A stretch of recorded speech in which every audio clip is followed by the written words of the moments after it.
Hopefully everybody's Monday is off to a great start. It is time for our Men's Health Monday segment with one of my favorite guys, Dr. Michael Lutz, president of Michigan Men's Health Foundation. Dr. Lutz, how are you, my friend? Great to be here. Great to be here with you. I love the fact that you are in studio with me. I get a little lonely in here, Doc, sometimes. It is, but hey, this is a great spot. You got a lot of people looking at you. You think you're their hero.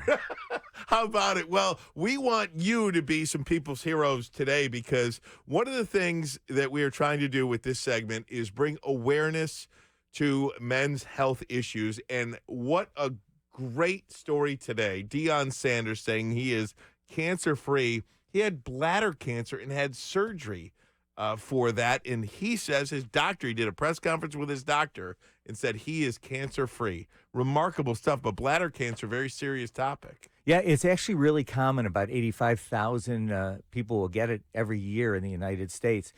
Interestingly, it's a more common disease in men than women, almost a 2-to-1 ratio, mainly because, men are out in the workplace and exposed to these environmental toxins.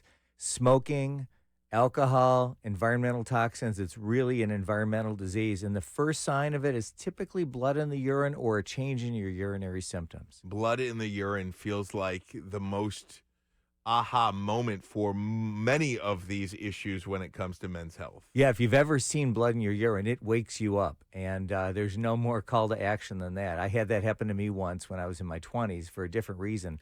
But boy, oh boy, when you see it, it's like, whoo, I'm going to get help now. One of the things with Deion Sanders that he talked about, too, that I thought was pretty honorable, he talked about, the fact that he has worn Depends underpants. And he's mentioning this stuff not to make people grossed out, but to destigmatize what men may have to do as part of recovery. And hey, with prostate cancer or whatever you're dealing with, some of the things that you have to do to get by, to recover, are uncomfortable to talk about. And the only thing I want to say about that when, someone says, I was wearing Depends, is at least I hope he got checked out. Right. Because some people will go and they'll just get the Depends and not get health care. And so they're actually delaying a diagnosis of something potentially more serious. When you hear somebody like Deion share that, though, as a medical professional, what does it mean to you? Because I think so much of this is a stigma that we don't want to talk to our friends about because our buddies are going to rib us a little bit on the golf course or make fun of us, whatever the case may be. But I have to imagine that does go a long way. When it comes to guys, anytime they show a sign of weakness, whether it's their sexuality, their urinary control, bodily habits, anytime there's a weakness, they kind of think that that's something they shouldn't share. But the reality is if you got a good friend, those are the people you should share it with because they might have a helpful solution. Talking to Dr. Michael Lutz, he is the president of the Michigan Men's Health Foundation. Dr. Lutz, talking about people sharing about, their issues, their own issues, their family issues. We were talking, Ryan Seacrest shared an incredible story about what his dad went through. Yeah, he went to full tears. Yeah. Because, when you talk about your dad sometimes, particularly when they have a challenging health issue, you and I both have fathers who had prostate cancer. Correct. Your dad's still alive. Yes. Young guy, healthy. Feeling good. My dad, unfortunately, passed away after his 93rd birthday, but he died with his prostate cancer, not from it. And that is what really happens in the real world. So really the key for prostate cancer is screening, early detection, and once it's detected, is really a good thorough staging to make sure that do you need to be treated or can you be watched and managed kind of like a chronic disease like hypertension or diabetes because not everybody needs to be treated. And we've mentioned this before, but just about the prostate exam. The digital exam, is that going away? Is it gone? Are we moving towards doing something, testing for something differently, a different way to test? For most men, the initial screening doesn't require a rectal exam, but it does require a blood test called a PSA for prostatic-specific antigen. And if your PSA is slightly elevated, and I mean 1.5 to 2, when it gets above that, you should probably start thinking of secondary tests, which might be another blood or urine test, which we call liquid biopsy tests. It's great information to have. You talked about your dad and dying with prostate cancer. It's hard not to think about President Biden, who was diagnosed at an old age, and he wasn't even screened for. Are there different recommendations for this? Oh, my God. The recommendations are horrible. Absolutely horrible. The U.S. Preventative Services Task Force absolutely made an abomination of it.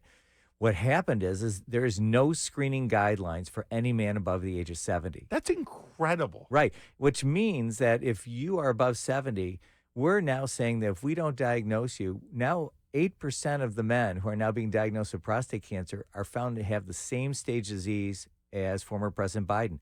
Not good. That's about 15 to 20,000 men a year. We're saying it's okay to have metastatic prostate cancer and we can't cure you, which makes no sense. Why? Why would that be the recommendation? It's 70 years old. You don't have to get screened for it. I don't understand Well, that. the feeling was that we're over screening, but the reality is we're screening better. We're screening smarter. These guidelines were created when we didn't have the advances in liquid biopsy technology, and everybody immediately went to biopsies and MRIs and unnecessary testing. We don't have to do that like we used to. We're a lot smarter now, and people aren't getting the financial and personal, emotional toxicity that they were getting before. What would your message be to anybody over the age of 70 right now, or if somebody's listening to this and has a parent, that they care about, genuinely care about, and want to give them some information? What would you say to those people? I believe that all men should continue screening, even beyond age 70, as long as you have 10 years of survivorship. If at some reason you've lost your survivorship, you come out with a major illness or a major health issue, at that point you should probably stop screening, because it would take about 8 to 10 years for a clinically significant prostate cancer to affect you physically. So at that point you should probably discontinue. But I feel like we're living so much longer these days, and the medical advancements are there for you to have quality. Paul W. Smith always says QTR, quality time remaining. The more quality time we have is also extending for most of us too. 72, 73 years old, you've got a lot of time left, I feel like. Right. Live better, live smarter. Yeah. And do the right thing. No doubt about it. Dr. Lutz, talk to me. We are gearing up. It is creeping up on us. The men's health event at Ford Field coming up in September. Anything you want to share about that? Yeah, we're going to be doing a free PSA screening and a free liquid biopsy test to all of the attendees, which we've never offered before. So this is going to be a big deal this year. The liquid biopsy test, what does that entail? For the men who are getting it, it's just another blood draw, but it's going to be part and parcel of all the other blood tests that will be drawn at the event.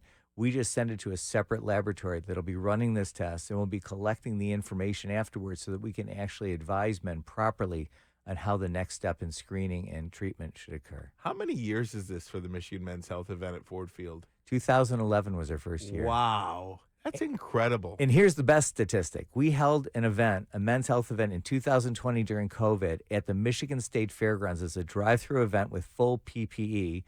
And we screened 650 men. And we were the only men's health event in the entire United States in 2020. Isn't that something? It's incredible. That's awesome. And I'll tell you this much. It is such a great event. It is totally free. And for a lot of people, that is their one-stop shop. That is their one appointment, quote unquote, each year, and you can run the gamut. You've got everything there in that one spot. Yeah, in less than 2 hours, you can get your full physical exam and all the tests you'd ever want. The amount of lives you have helped save by continuing that event is probably endless. It is probably endless. A true honor and joy. The great Dr. Michael Lutz. We're going to be at that event. I am going to go to that event this year. And I've been in the past. I've gone with my dad before. We've done that, and I'm telling you, it is run smoothly. It is perfect. It's a great event. It's happening September 20th this year, September 20th, Detroit Ford Field, the Michigan Men's Health Foundation. The president of that foundation is Dr. Michael Lutz, joins us in studio. Thank you very much, Doc. We appreciate it. We'll see you next week. Yeah, great being here. All right, you got it. We're going to take a break. Top of the hour coming up next.